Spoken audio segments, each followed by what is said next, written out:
lost to McBarkin by first round TKO. Not a good look. I don't think he's the worst heavyweight in the world. He's not a slob, he's not a blob. But Kennedy is a light heavyweight, so he's automatically gonna be better. And I like Kennedy. He's very hit or miss.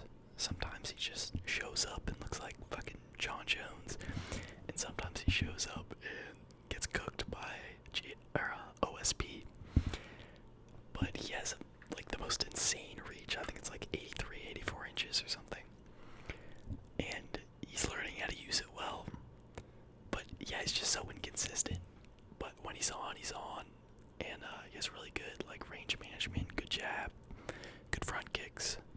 And I think that's the kind of Kennedy we're gonna see. We saw it against Chris Barnett, who I do think is worse than Lucas Brzeski. So yeah, I'm going Kennedy and Nzechukwu by third round. TKO.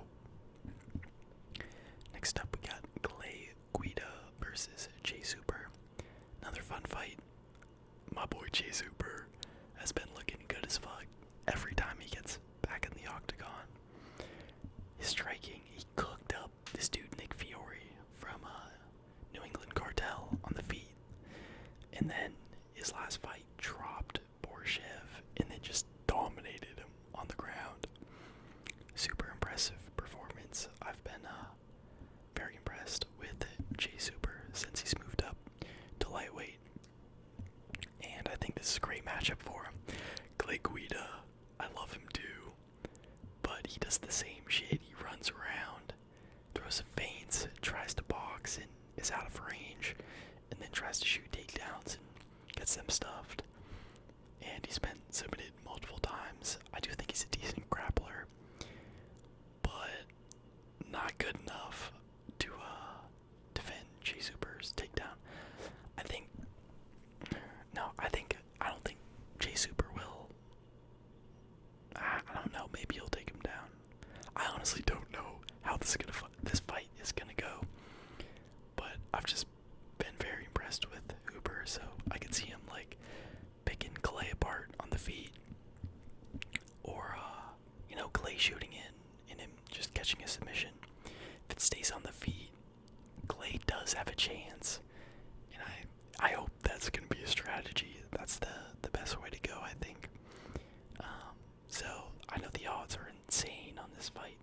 Hooper's like minus 1,000 or some crazy shit. I don't think it's that wide, but I do think Hooper gets it done, we'll say, by submission. Next up,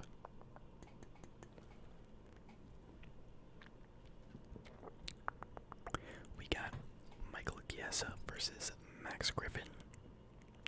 Another unk fight. Neither guy are very good, but I do have to lean towards Michael Chiesa. Max Griffin can be dangerous. He has like the most awkward, like weird style on the feet, but sometimes it works and he catches guys decent power. But I think Chiesa's going to be a good bit bigger, and I don't think Griffin's takedown defense is necessarily that good. So I just see Chiesa kind of overpowering in the grappling because he is still a legitimately like good, strong wrestler. So yeah, I see him being bigger and overpowering Max Griffin to win by, I'm gonna say round 2, rear naked choke. Next up, very fun fight. Super excited for this one. Joshua Van versus Cody Durden. I've been rooting against Cody Durden ever since he told that Chinese guy to go back to his country after he won by like a robbery decision. Might not have been a robbery, but that was some bullshit, bro. I was like, what the fuck did he say? That it was crazy. Good wrestler. Had a really good like run going until he fought Takir and got like insta-subbed. He did not look great in that fight. I believe that was his and then he got crunched by Bruno Silva. Yeah, that shit was brutal. Oh my god. Oh yeah, fucked up Matt Schnell. And he was trading with Matt Schnell on the feet, which I thought was pretty cool. Yeah, he got fucking smoked by Bruno Silva. That shit was nasty. And then he got submitted off rip by Tagir. But before that, beat Carlos Moda, DKO JP Buys, Peter H. Actually, that's not as impressive as I thought. Damn. He had to draw with Chris Gutierrez, though. That's crazy. But yeah, he's a very impressive grappler, to be honest. Like, his offensive wrestling and his pace, like against Charles Johnson, is kind of nuts. And Joshua Van, he's more of a striker. His one hole in his game is definitely his grappling, but he's a monster on the feet. Just like a nice, clean, pressure kind of boxer. Who just like builds up as the rounds go on, and he just kind of finds his timing and hunts people down. I love his style. And yeah, it's really just a question of whether Joshua Van will be able to stuff Cody's takedowns. I think Cody might try to strike a little bit because he did his last fight, and I think he's getting more confident in his striking. But I think Joshua Van's beating him on the feet all day long. And I honestly don't know if he can defend all the takedowns from Cody, so I think if he doesn't catch him on the feet, he's going to be in trouble. Even though he gets better as the fight goes on, we haven't really seen him against a great grappler that's tried to take him down, and I think it's going to spell trouble for him, so I'm going Cody Durden by decision, by just wrestle fucking him. But I think it should be a fun fight. I think it's one of the best fights on the early prelims, which, by the way, isn't that crazy? There's fucking 1, 2, 3, 4, 5 early prelims, and like we're still on them. We got Cody Durden, Joshua Van, Michael Chiesa, Max Griffin, Clay Guida, Chase Uber, Kenny Nzechukwu, and Nzechukwu. Like, this is fucking stacked for early prelims. Usually there's like 3 fights.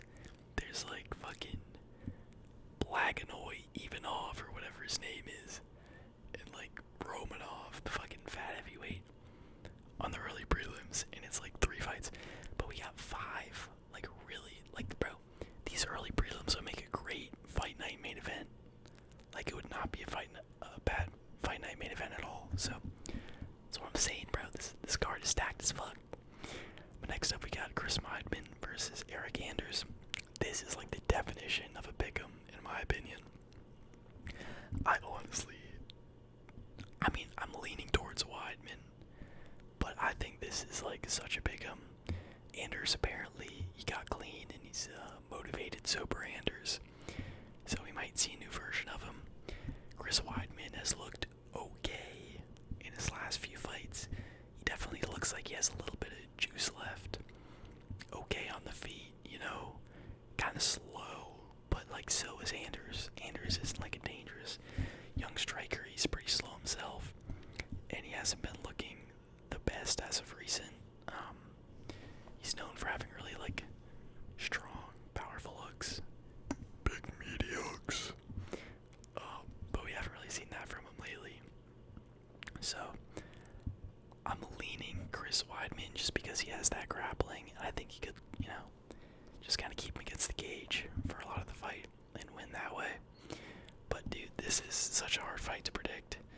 I could also see Anders like stuffing the takedowns because he's fucking jacked, and just kind of barely winning on the feet, maybe hurting him once or twice.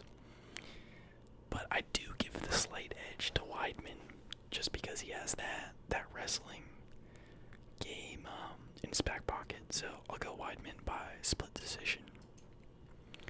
Next up, we got, oh my god, I'm telling y'all, bro, this card is fucking good. Randy Brown versus Brian Battle. Super excited for this fight. I think it's gonna be a banger. Randy Brown, a really slick boxing, super long Jamaican guy with skinny ass calves. I think Battle's gonna try to low kick him as as everyone does against Randy Brown. But I think Battle's like a minus 250 favorite. I think that's a little wide. Randy Brown has legitimately slick boxing. Knocked out Muslim Salikov with a clean ass Kevin Holland-esque right hand down the pipe. And yeah, dude, I mean, he hasn't lost to anyone who's like not top 15, I think. Beat Dos Santos, that was a great win. Beat Durman, that was kind of mid. Lost to Della Maddalena, but who hasn't? Beat Kane Williams, Francisco Trinaldo. Like, bro, he's been winning a lot of fights. Besides the JDM fight, his last loss is 2020 against Vicente Luque.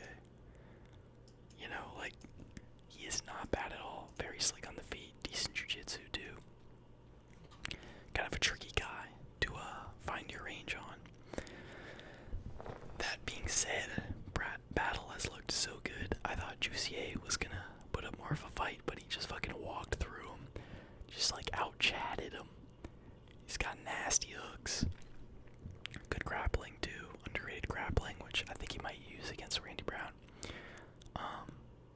And yeah, strike. He's just been looking so good. He's got aura. He's got hype.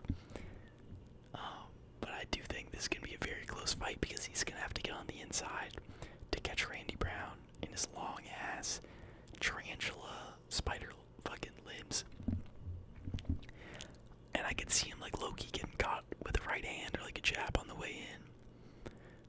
So I think Brian will have to kind of bite down on the mouthpiece and do what JDM did in a sense and just find that like perfect shot and boom, catch him. Because I think if he does catch him, Randy Brown doesn't have the greatest chin and he'll probably TKO him if he hurts him. So very close fight. It's so hard to pick, bro. So hard to pick. I gotta go with the aura. I'm picking this based off aura. I'm going Brian Battle, and he smokes weed. So I'm going Brian Battle by third round TKO after struggling in the first 2 rounds to find him. All right, next up we got Mozar Ivlovev versus Aljamain Sterling. I know not a lot of people are very excited for this fight, and it makes sense. I don't think it's gonna be the best, but how funny would it be if they just start fucking throwing bombs? Like the fight starts, fucking Ivlovov just fucking points to the center of the canvas. Aljo just says, alright, let's fucking go, dude. Starts ducking his head, fucking swinging overhand rights and lefts. Just scrapping, bro. They fucking hurt each other, wobble each other. They just keep fucking going, and then Aljo lands like a flying knee as Evloev finally shoots. That would be nuts, and it would be so funny. But I do see this fight kind of going how people predicted to. Evloev just kind of touching Sterling up on the feet, winning by pretty boring decision. I don't think either guy is gonna have much success in the grappling. I think it's gonna be one of those, 2 grapplers equals striking match kind of fights. And yeah, Evloev's just a little bit bigger, and he does have underrated striking. Aljo's kind of awkward on the feet, which could cause problems for Ivloev, but I don't know, it's just hard to see Aljo winning a fight against like a top 5 guy, or 10 or whatever, on the feet, so I'm going Ivloev by decision. And no surprise there. Next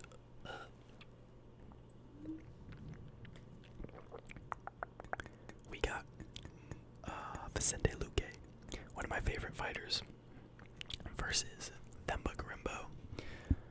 I want to go Luque so bad. I picked him against Buckley, and he was looking good. He was looking sharp. gave up. It was the weirdest thing ever. I think that brain bleed really fucked him up. And, so yeah, it's hard to pick Luque. Let's see how old he is. Wow, he's only 33. That's crazy. I thought he was like 36. That's wild. Thembo has been looking okay. He's definitely more of a prospect. Like, I think he's got a lot more to prove than Luque does, but Themba has not impressed me to a great extent. He's kind of just like a grappler with like average striking, who just kind of gets people against the cage.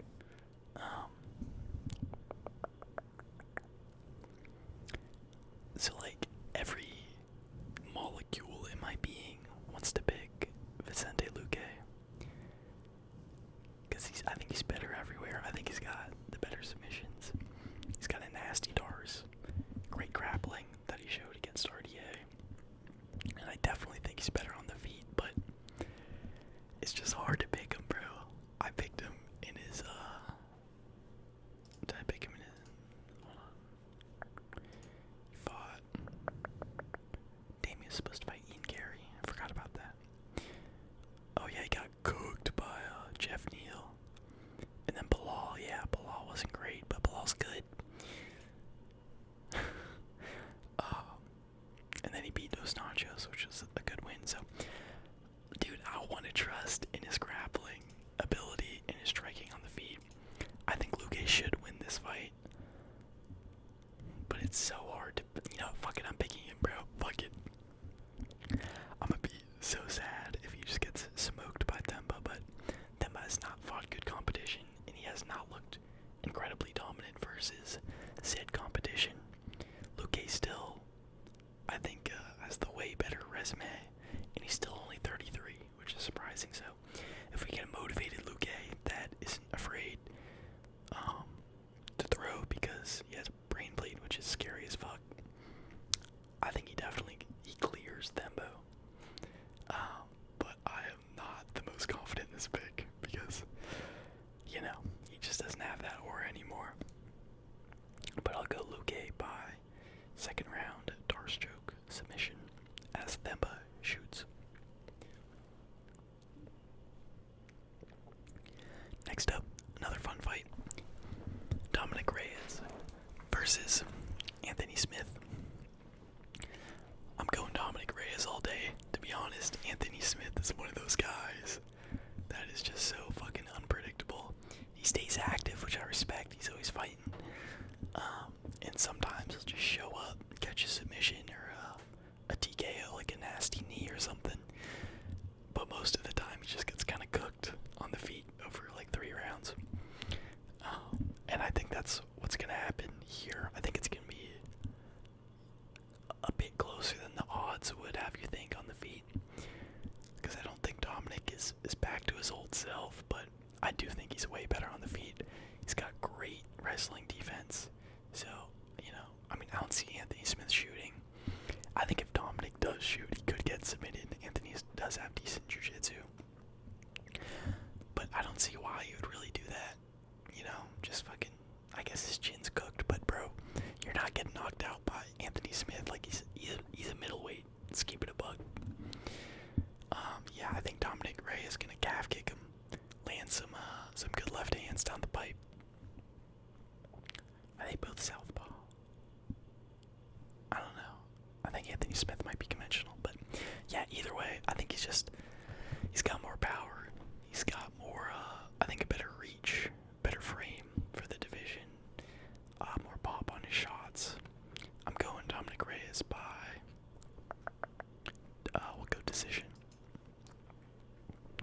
Next up, Duo Choi versus Nate Landwehr. Fun fight. I get why it's on the main card, but a little strange considering the name value of everyone else on this card. Duo Choi hasn't been the most active as of recent, and he's kind of like an unk status fighter, bro. Had a draw with Kyle Nelson. Knocked out Bill Algeo. That's actually a good win. That's not terrible. But I do think Nate this one. He's a bit inconsistent. Lost to Herbert Burns, but like smoked Ludovic Klein. So he's one of those guys, but he's been looking better and better as of recent. Had a great win his last fight against what was his name? Jamal Emmers, yeah. Which I think is a great win. Fun striker on the feet. Good jiu-jitsu too. Underrated Dars. I think it's gonna be a banger. I think they're gonna scrap it out on the feet. And I think Nate just is one, he's definitely got more aura. Although Du Choi is not lacking in the aura department either. But I think he's the more technical, more active, just better striker overall. So I see Nate winning by like third round TKO. A scrap, kind of back and forth. They both hurt each other because he does get hurt a lot. So yeah, I'm going Nate Landwehr, round 3 TKO after a fun first 2 rounds. Next up we got Bryce Mitchell versus Kron Gracie. No fucking clue why this is on the main card. I do not understand it at all. I think this is going to be a lot like the Charles Jourdain fight. I think Kron's going to try to strike more because he was saying how he was told like not to strike in his last fight by the jiu-jitsu guys, and they did him dirty. But still, Bryce Mitchell is underrated striking. Was doing kind of decent against Taporia, honestly, on the feet. And he knocked down Edson Barboza. So, I think Bryce is just going to piece him up on the feet. If he does shoot, there's always that chance of him getting submitted, but I don't see Kron shooting and getting Bryce down at all. I think he's got way better wrestling than Kron. He might be a little bit smaller, but if he plays it smart, just keeps it on the feet, boxes the fuck out of him, I think Bryce has an easy decision written all over this fight. So yeah, I'm going Bryce by decision. The line is insane though, bro. Fucking minus 1,000. It's nuts. Also, why does he get a ranked guy after getting cooked by Jourdain? Looking fucking terrible. He gets a ranked guy. What kind of shit is that, bro? Does not make sense. Next up, a fight I've been looking forward to for a while. We were supposed to see it a few months ago. Alexander Volkov versus Cyril Gane 2. Hold up, we're switching to soft spoken for this one. Bro, I am so excited for this fight. I think it does have the potential to be kind of boring, like the first fight, just kind of like a pitter patter, like stay on the outside, no one really commits, very heavy kind of fight. But dude, I love Cyril Gane, bro. He's one of my favorite fighters. His style is just so beautiful to watch. The front kicks up the top, or through the middle, right into the ribs, the solar plexus, his calf kicks, his movement, his fucking jab, his boxing. Like, I don't care if he's not the most aggressive, like swing and bang kind of fighter. His style is just so awesome to watch. He has beautiful striking, and I think he's way faster than Volkov, which is what won him the last fight against Volkov. That being said, Volkov's been looking good recently, dude. He pieced the fuck up out of Sergey Pavlovich. That was an incredibly impressive performance. And he's been fucking yoked, hitting the gym. I've seen him on Instagram. He's making some good skits. So I do think he's massively improved, which is why I don't really understand the odds on this one. Cyril Gane's like minus 350, which I think is pretty nuts. So yeah, I think it's going to be a close fight, contested on the feet, kind of on the outside, both guys trying to use their reach, but Cyril Gane's just going to be way faster. And I think that's going to be an issue for Volkov. I could see Volkov wrestling. It's the path of least resistance. And Volkov is fucking huge now. And I think he's been working on his wrestling. So we could see, D1 Volkov just fucking take him down, smoke him on the ground. I think he beat Tuivasa on the ground, if I'm not mistaken. So we could see that too. That's a real possibility. Um, but I wouldn't, put my money on that happening. I think Gon's probably been working hard on the takedown defense. Hopefully, he hasn't been neglecting it for this fight camp because it's Volkov. Um, but yeah, I see Gon just being too fast and winning the decision. Next up, we got the co-main event of the evening: Shavkat Rakhmonov versus Ian Machado Gary. When this fight was first announced, I was kind of bummed. I wanted to see Shavkat versus JDM. That was always the fight that made the most sense. That was the most fun, in my opinion. But the more I think about it, the more excited I am, because I think this is a very close fight. And I've been waiting to see Ian Gary be like tested. And bro, if he gets past Rakhmonov, he's legit, bro. I've been doubting Ian Gary's abilities since like the beginning of his UFC run. And it's always fun when the UFC actually puts two prospects that are undefeated and have a lot of hype against each other instead of just kind of saving them and giving them an immediate title shot, which is what they, not immediate, but a title shot, which is they try to do with Shavkat. And the more I think about this fight, bro, Ian Gary has a chance. I'm going to keep it a buck. I think if it gets to the grappling, he's cooked. If Shavkat can get him in the clinch, I think he's cooked. But Ian's like way faster on the feet. And I think he's the way more like technical and just sharp striker. Shavkat's a bit of a absolute marauder, as Joe Rogan would say. Just fucking Chad bites down on the mouthpiece, square ass head, fucking insane chin, and just kind of walks guys down, forces the clinch. Not even forces, bro. He engages the clinch very well, and just uses his height extremely well. Great fucking knees in the clinch, and very dangerous grappling. Not much of a pure wrestler, but he has a lot of good trips and throws from like over-under positions and body locks. So I think if he can get Gary down, it's definitely going to be trouble for Ian Gary. I know he's been training with Charles and, doing his jiu-jitsu stuff, focusing on that, but I think Shavkat's going to be another level on the ground. That being said, he is not the fastest fighter, Shavkat. He's a Chad and he walks forward, and I think that works against a guy like Jeff Neal. But against Ian's going to be dancing around, bro. He's going to be fucking... He's going to be hopping, fucking bouncing like Wonder Boy. Maybe not like Wonder Boy, but he's going to be, staying on the outside, just trying to kick him, stay at range. And he's sharp, bro. I think he has, he doesn't have great power, and he's won a lot of decisions, but he's got the kind of accuracy and speed that I think could catch Shavkat and actually rock him.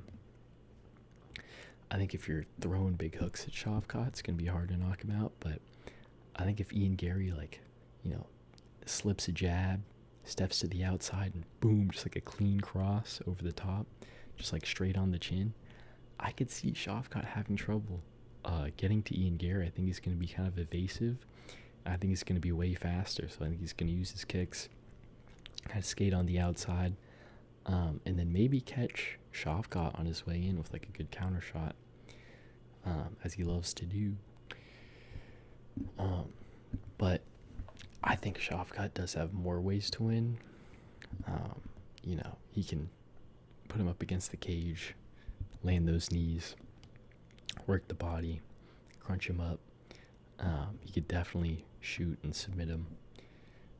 So I am going to have to go Rakhmonov I'll go 4th round submission, or maybe third round submission. Because he always finds a way, bro. This guy is nuts. Like, he just always finds a way to get the finish. It's so insane. Even when it looks like against Neil Magny, when it was the 3rd round, I'm like, oh shit, he might not finish him. Just boom, pulls out a guillotine out of nowhere. I'm very excited about Shavkat, but I do think he is not the most defensively sound fighter on the feet, and I don't think he's the fastest. So I think Gary does have a lot more of a chance again than what the odds are saying. Shavkat's like minus 350, but he does have that grappling edge, and it's hard to go against Shavkat, bro, because he's just been looking so, like, he just always finds that fucking finish somehow. It's crazy against Jeff Neal. Great fight. They were scrapping up against the cage, and then just boom, kind of like bully rear naked chokes him. It's nuts. So yeah, I'm going Shavkat round 3 submission, but I think it's gonna be a close fight. I'm probably this fight's my favorite one on the card as far as like what I'm looking forward to, and skill wise as well. That's enough about the co-main. Finally, we got the main event: Alejandro Pantoja versus Kai Asakura.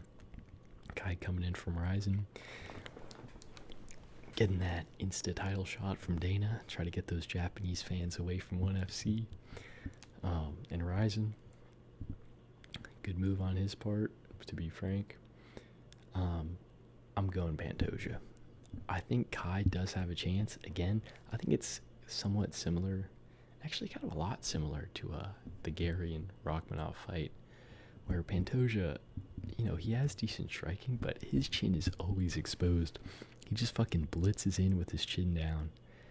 And it worked against Moreno, because Moreno doesn't have that real power, but when he fought someone with legit power like Figgy just cooked him up. Figgy smoked his ass. Fucking boom, boom, like rocked him so many times. And Kai is a dangerous striker, so I could low-key see something similar happening. The only thing is, I think Pantoja's got the best back take in all of MMA right now. His fucking ability to get on people's back, like everyone knows he's going to try to do it, like drag him down, get the body lock, maybe jump on the back, but he's just like glue, bro. Like, he's always able to find a way to get that back. It's incredibly impressive. And I think if he does that once against Asakura, it's going to be trouble. Again, Asakura, dangerous striker, great knees, and so I could see him hurting Pantoja on the feet because he's got real power that Pantoja will have to respect. But I think all it takes is just one takedown for Pantoja to find the rear naked choke and submit Asakura. So I'll go Pantoja by second round submission after getting crunched by the striking in the first. So those are my picks and predictions for UFC 310. I'd say, like, on paper, this is I'll go like a 7.7 out of 10 card. Maybe 7.6. I love the early prelims, bro. I still can't get over the name value on the early prelims. This card's come together very nice. There's like 14 fights too, which is very fun. I always love when there are 14 fights. I hate when there's like 11 or 10. So yeah, very excited for this card. Looking forward for it. Just to recap, my predictions are Nizuchukwu, Hooper, Chiesa, Durden, Weidman, Battle, Evilvov, Luque, Reyes, Landwehr, Mitchell, Gahn, Rachmanov, and Pantoja. So yeah, those are my